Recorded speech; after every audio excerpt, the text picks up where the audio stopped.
Filho, a gente tem que ter uma conversa sobre segurança na internet. Eu lentamente me sentei perto dele. O seu computador portátil estava aberto e ele estava jogando um jogo em um servidor público. Os seus olhos estavam vidrados na tela. Havia comentários do lado da tela em um chat. Filho, você pode parar o seu jogo por um minutinho? Ele saiu do mundo do jogo, fechou seu computador e olhou para mim. Pai, isso será mais uma daquelas histórias assustadoras que não me assustam? Quê? Eu fingi uma dor por um segundo, então sorri pra ele. Eu pensei que você gostava das minhas histórias. Ele cresceu ouvindo minhas histórias sobre crianças que encontraram bruxas, fantasmas, lobisomens e trolls. Assim como muitas gerações de pais, eu usava histórias assustadoras para reforçar a moral e ensinar lições de segurança.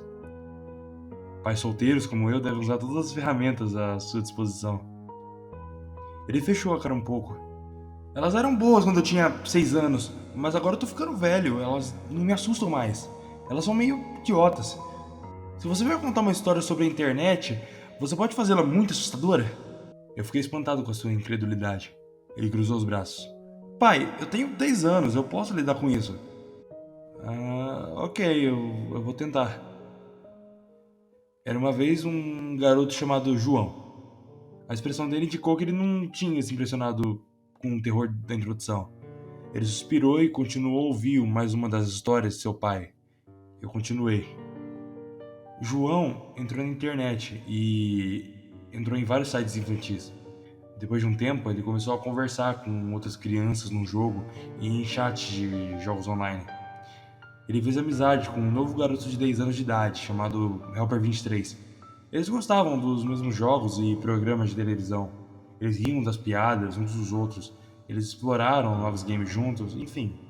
Depois de vários meses de amizade, João deu pro Helper 23 6 diamantes no jogo que eles estavam jogando. Isso foi um presente bem generoso. O aniversário de João estava chegando e o Helper 23 queria mandar um presente legal na vida real. João achou que não faria nenhum mal dar ao Helper 23 o seu endereço, já que ele havia prometido não dizer para estranhos. Helper 23 jurou que não diria para ninguém, nem para os seus próprios pais. Então ele começou a enviar o pacote. Eu pausei a história e perguntei pro meu filho: Você acha que foi uma boa ideia? Não, ele disse, chacoalhando a cabeça vigorosamente. Bem, nem o João. Ele se sentiu culpado por ter dado seu endereço. E a culpa começou a crescer, e crescer e crescer. Na hora que ele colocou o seu pijama na noite seguinte, a sua culpa e o seu medo estavam maior do que qualquer coisa na sua vida. Ele resolveu contar a verdade para seus pais. Claro, a punição seria severa, mas poderia limpar pelo menos a consciência. Ele se afundou em sua cama enquanto esperava seus pais irem cobri-lo. Meu filho sabia que a parte assustadora estava chegando. Apesar da sua conversa sobre não ter medo dessas coisas, ele se inclinou para frente com os olhos bem abertos. Eu falei silenciosamente e deliberadamente.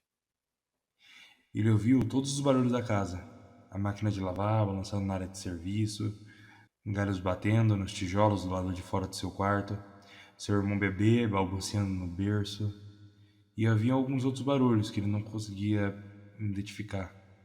Finalmente, os passos de seu pai ecoavam lá embaixo. Ei, pai! Ele disse, meio nervoso. Eu tenho algo para te contar. Seu pai enfiou a cabeça pela porta de um ângulo estranho. Na escuridão, a sua boca não parecia se mover e os olhos estavam estranhos. Sim, filho. A voz estava longe também. Você está bem, pai? O garoto perguntou. Aham, sussurrou o pai, com sua voz estranhamente afetada. João se cobriu defensivamente, como quem queria se esconder debaixo do cobertor. A mãe tá em casa? Aqui estou. A cabeça da mãe apareceu um pouco abaixo da cabeça do pai. A voz dela também estava diferente. Você ia nos contar que você deu o nosso endereço pro Helper 23, não é? Bem, você não deveria ter feito isso. Nós te avisamos para nunca dar informações pessoais nossas na internet. Ele não era uma criança de verdade. Ele apenas fingia ser uma. Você sabe o que ele fez? Ele veio na nossa casa, arrombou a porta e nos matou, só para que pudesse passar um tempinho com você. Um homem gordo com uma jaqueta molhada apareceu no quarto, segurando 2 cabeças cortadas. João gritou, engasgou quando o homem jogou as 2 cabeças no chão e puxou sua faca e se moveu em direção ao garoto. Meu filho gritou também. Ele cruzou os braços defensivamente acima de seu rosto, mas a história estava apenas começando. Depois de várias horas, o menino estava quase morto e seus gritos se tornaram choramingos.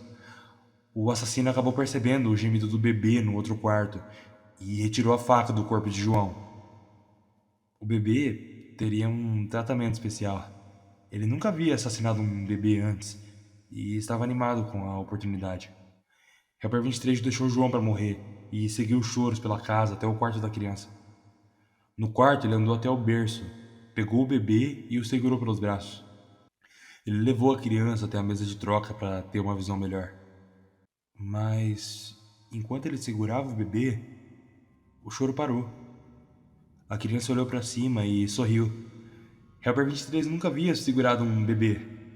Ele balançou lentamente a criança como um profissional em seu colo. Ele limpou sua mão cheia de sangue no cobertor para que ele pudesse apertar a bochecha da criança. Olá, pequenino. A fúria e o sadismo se tornaram algo mais aconchegante e leve. Helper 23 então saiu daquele quarto, levou a criança para sua casa, deu o nome de Diogo e o criou como se fosse seu. Depois de terminar a história, meu filho estava visivelmente abalado. Ele disse, gaguejando: Mas, pai, o meu nome é Diogo. Eu dei uma piscada para ele e passei a mão sobre os cabelos. É claro que é, filho. Diogo correu pro seu quarto, soluçando de medo. Mas lá bem no fundo, eu acho que ele gostou da história.